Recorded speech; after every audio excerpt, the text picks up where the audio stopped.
Bonjour à tous, très heureuse de vous retrouver pour ce nouveau numéro de Kilomètre 12. Et d'ailleurs, j'espère que vous êtes en forme. Mais j'y crois pas, attends, t'avais commencé sans moi l'émission. Bah, t'étais en vacances à Miami. J'étais en vacances, oui, mais tu m'as dit que le tournage c'était demain. Non, mais j'y crois pas. Alors, je me tu as suis regardé sur le planning. Je me suis trompée.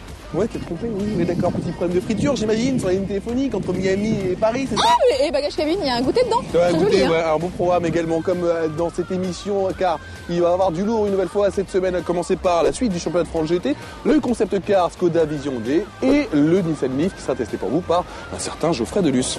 Également au programme l'essai de cette Suzuki Kizashi par Michael Miro, nouvelle star montante de la scène française. Et ça, ce sera dans quelques instants, juste après notre insolite de la semaine. C'est parti.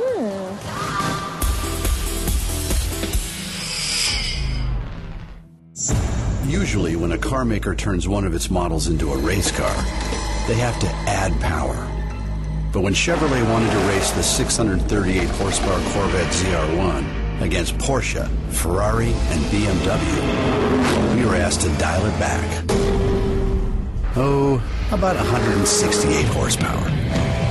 You know, just to be fair.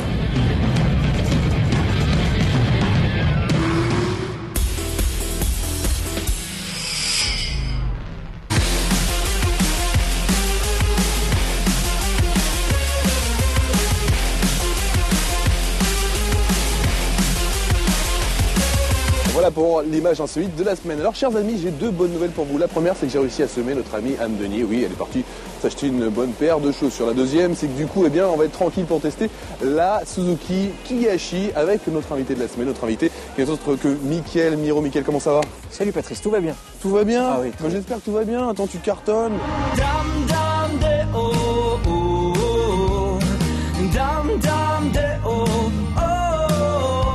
En Suzuki, voilà, je sais que tu pars en tournée. Suzuki. Tu pars en tournée, donc je me suis dit qu'il fallait être à l'aise, tranquille. Donc, on va la tester.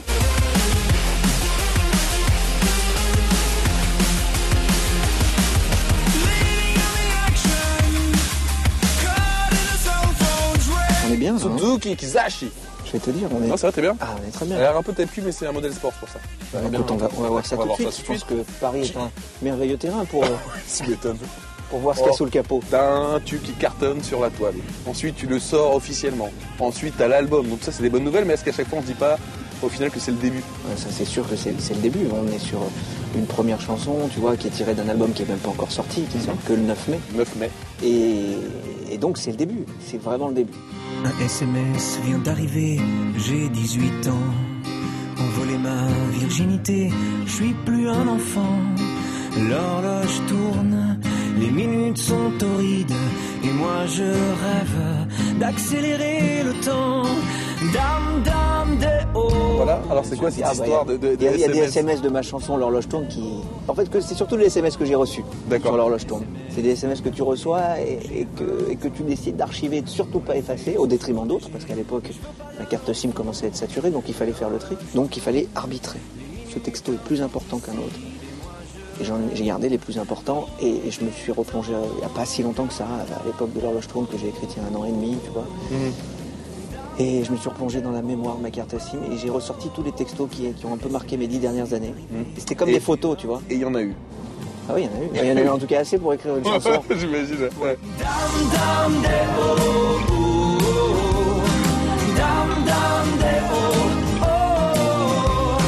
Le petit refrain de L'horloge tourne, c'était venu comment? Le refrain, c'est un cri du cœur, quoi. Une sorte de d'hymne au temps qui passe, tu vois. Et l'onomatopée, le dam dam déo était plus fort que des mots avec du sens. Ouais. C'est comme ça que c'est venu. Que c'est venu? C'est venu avec ce riff de guitare aussi qui est tout le temps, tu vois. Pas arrivé par rapport à un texto que t'aurais reçu? Non. Non. Enfin, je vois, en tout cas, ça prend son sens en concert, quoi. Quand d'un coup on se met tous avec le public à chanter le Dam Dam Déo, tu vois, t'as l'impression que c'est une sorte de thérapie de groupe.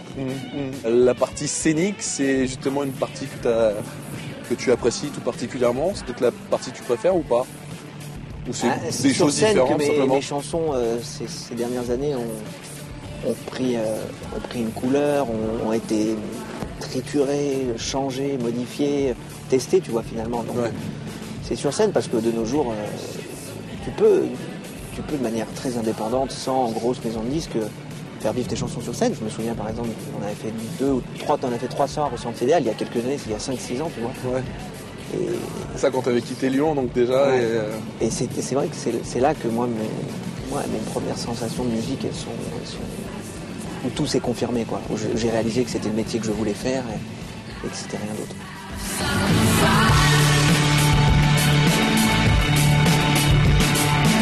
Alors, qu'est-ce que tu en penses de cette voiture? Elle est vachement de cette agréable à conduire. Suzuki Kizashi, qui veut dire en japonais, si je ne m'abuse, le grand changement. Suzuki, voilà, qui sort une berline qui est à la base destinée au marché américain, qui l'a présentée du côté de Genève, qui a vu que ça prenait bien, donc il s'est dit tiens, allez boum, on va la sortir en Europe. Bah, ils ont bien fait. L'Alhambra, ce sera pas très loin le 26 juin, ce sera à Paris, mais il y a le 23 juin. Le 23 juin, pardon. Attention Patrice.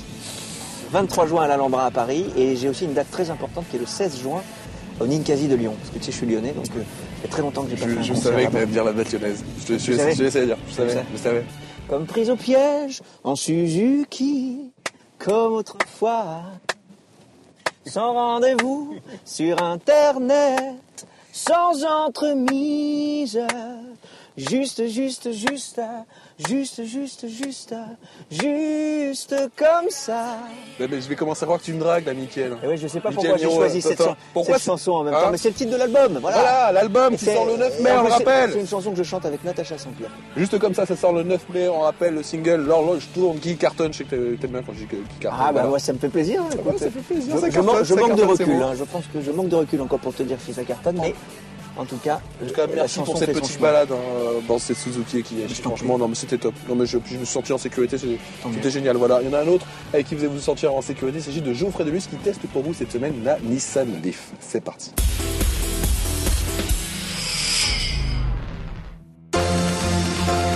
Nissan dispose depuis 1947 d'une expérience dans la voiture électrique avec une certaine Tama.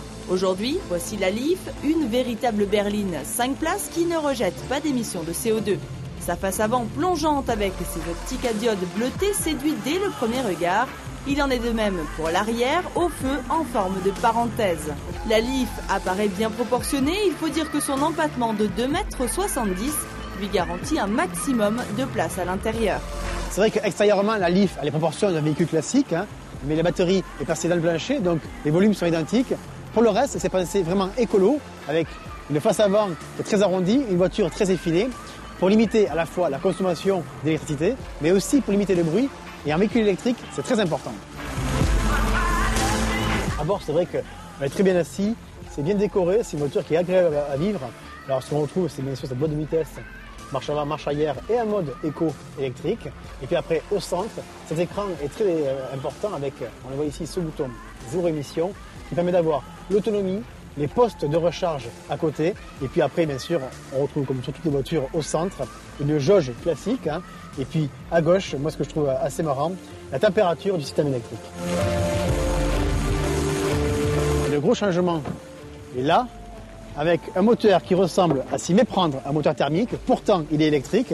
On voit ici, ça ressemble beaucoup à un cache-culbuteur. Et puis, la recharge se fait par l'avant, avec 2 prises, une secteur courant, 220 volts, et une beaucoup plus rapide. En une demi-heure, la voiture est chargée à 80%.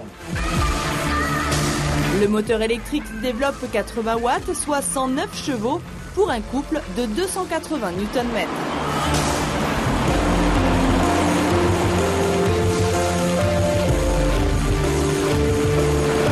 Côté moteur, il n'y a pas de vitesse à passer, c'est très souple, très somptueux. Ça roule quand même assez vite parce qu'on peut rouler à 145 km/h avec cette voiture. Et puis l'autonomie est plutôt bonne parce qu'on roule à 160 km en général en autonomie. C'est plutôt pas mal. Et puis moi ce que j'aime beaucoup, c'est bien sûr la douceur des commandes. Vraiment, on a l'impression de changer totalement de conduite. Nissan Leaf à partir de 30 990 €, prime écologique de 5 000 € déduit.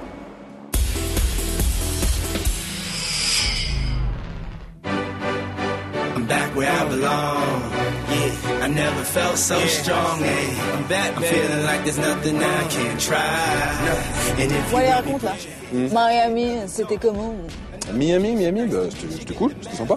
Pourquoi? C'était sympa, mais tu sais quoi? À te voir, là, avoir ton petit sourire en coin, je suis sûre que t'as passé ton temps à lézarder auprès de la piscine avec des bimbos, là, à faire le cake. Non, j'ai pas de petite sourire en coin, c'est quoi cette histoire? Pas du tout. Et puis tu sais quoi? Il y a tellement de musclores là-bas à la piscine que franchement tu fais profil bas. Hein. Moi, la piscine c'est bien simple, c'était jean, basket. Ouais, bien sûr. C'est quoi ce bronzage? Ah, merci, enfin, quelqu'un qui remarque ce bronzage. Oui, j'avoue, j'ai un petit peu fait la sardine, je me suis huilé le corps et tout, j'ai grave pris de soleil. Oui, Ah c'est ouais, ça. mais la sardine, bien huilée, oui, t'es cramé quoi. Cramé. Mais t'es cramé, Patrice. Ouais, je sais, j'ai cramé. vois plus. Mais t'aimes bien Ouais. Ouais, bah je te préfère comme ça. Ouais. Ah bon? Ah, parce que d'habitude t'aimes pas. Bah d'habitude, t'es un peu pâle l'hiver, quoi. Ah bon, d'accord. Bon, ouais, c'est pas grave, je vais me consoler avec que je suis pas de franc GT, parce que t'es très sympathique, c'est pas grave. Bon, arrête de plein Non, mais c'est pas grave. Oh, on peut plus rien dire, hein. Moi, je pensais que Plus rien dire dans cette voiture. je te plaisais tout le temps, c'est pas grave. On regarde. Merde.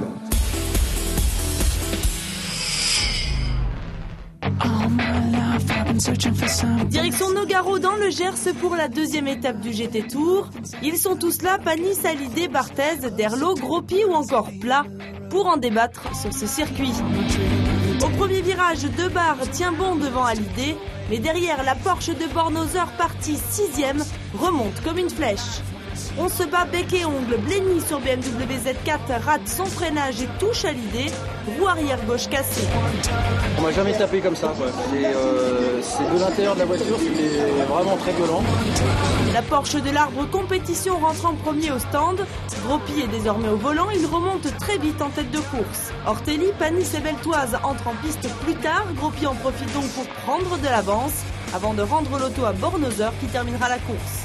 C'est une victoire stratégique signée l'Arbre Compétition devant Panis Debar et Beltoise Pasquali. La deuxième course est longtemps dominée par Olivier Plat. Le pilote de la F458 a viré en tête au premier virage et jusqu'au changement de pilote, il reste devant. Et c'est Tonelli qui sort des stands en premier devant Balthazar, Pasquali et Hallyday. Pasquali prend la tête alors que Bornhauser touche Balthazar et sort dans le bac. La Porsche de Laurent Pasquali et Anthony Beltoise passent la ligne en premier sous un orage de grêle. Hallyday et Ortelli sont deuxième, Tonelli et Derlo complètent ce podium. C'est Anthony Beltoise et Laurent Pasquali qui sont actuellement en tête du championnat de France GT. La prochaine étape sera bourguignonne puisqu'ils seront tous à Dijon les 14 et 15 mai.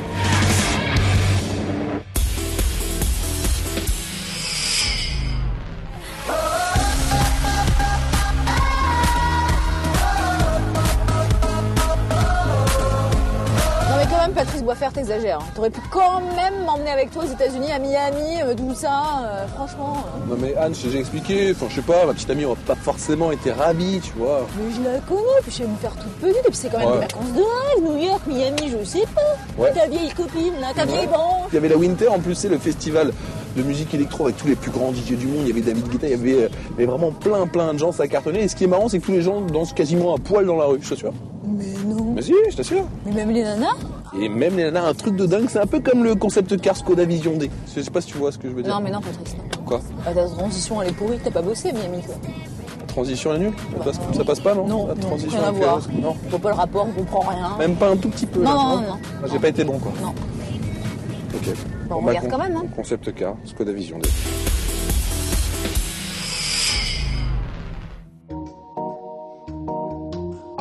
Le concept car dévoilé à Genève, Vision D, donne un premier aperçu des futurs éléments de design et du style plus élaboré de la marque.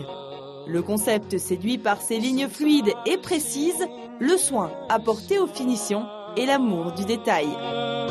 Le nouveau logo aux lignes claires, tel que l'on peut le voir sur le concept car, sera apposé sur tous les modèles Skoda à compter de 2012. Il interrompt la ligne horizontale du capot moteur et met ainsi en valeur son rôle particulier et son statut de symbole de qualité et de réussite. La calandre mate incarne l'esthétisme de la marque. Ses fines lamelles évoquent quant à elles les cordes gracieusement tendues d'une harpe. Un empattement long et les porte-à-faux courts de la carrosserie confèrent à l'intérieur une habitabilité supérieure à la moyenne et donnent au véhicule un maximum d'agilité et de souveraineté sur le plan visuel. Le haillon arrière est lancé, en dit long sur la fonctionnalité des véhicules Skoda, le confort d'une utilisation quotidienne et la modularité exceptionnelle de l'habitacle sont ici réinterprétés de façon extrêmement moderne.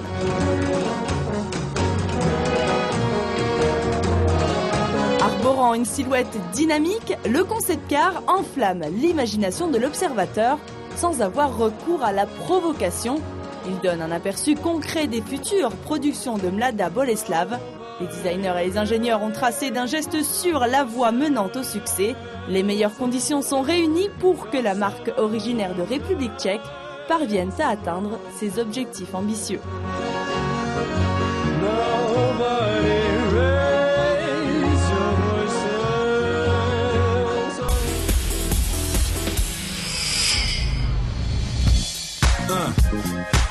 Yeah.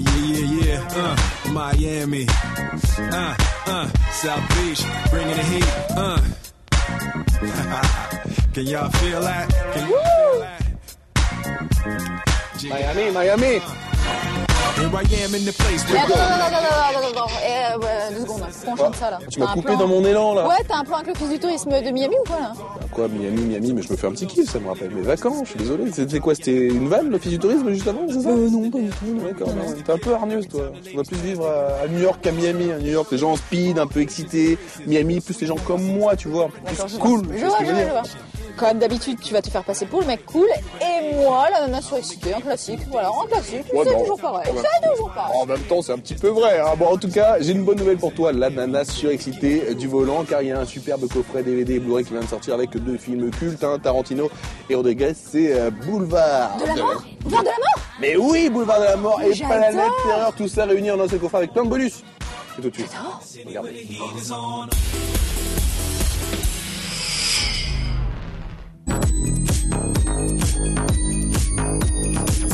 Au départ, 2 films, Boulevard de la mort signé Tarantino et Planète Terreur de Rodriguez.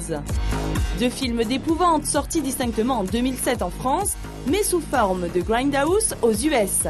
Le principe, une projection de 2 films et entre les deux des bandes-annonces, sauf que pour ces 2 monstres du cinéma, même de fausses bandes-annonces ont été réalisées pour l'occasion. 3 ans après leur sortie en salle, c'est le coffret collector DVD Blu-ray qui arrive. Bien évidemment, c'est Boulevard de la mort qui nous intéresse le plus. Dans ce slasher, c'est la voiture qui s'arme d'armes blanches. Une Chevrolet Nova tueuse et indestructible pour décimer les femmes.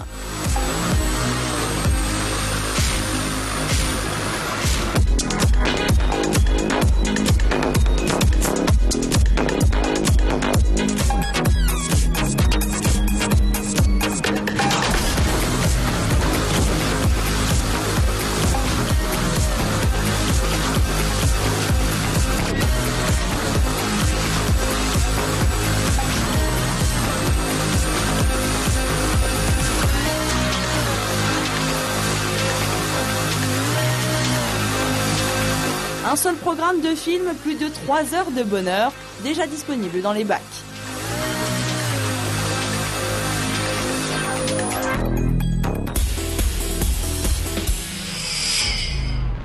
Et bien voilà, kilomètre 12, c'est déjà terminé. On vous donne rendez-vous la semaine prochaine. Et oui, la semaine prochaine pour 2 nouvelles aventures. Tu m'ouvres le coffre, c'est sympa, Oui. Comme ça on se dépêche, hein. Cool. Voilà, magnifique. Attends, ça c'est... Si c'est pas magique, ça, alors attends. Ce petit Suzuki, là. Ah non, dis donc, tranquille. Ah, hé oh c'est quoi ce scandale, là? Oh non mais c'est pas marrant, là, arrête, là. Oh. Don't you know I'm loco?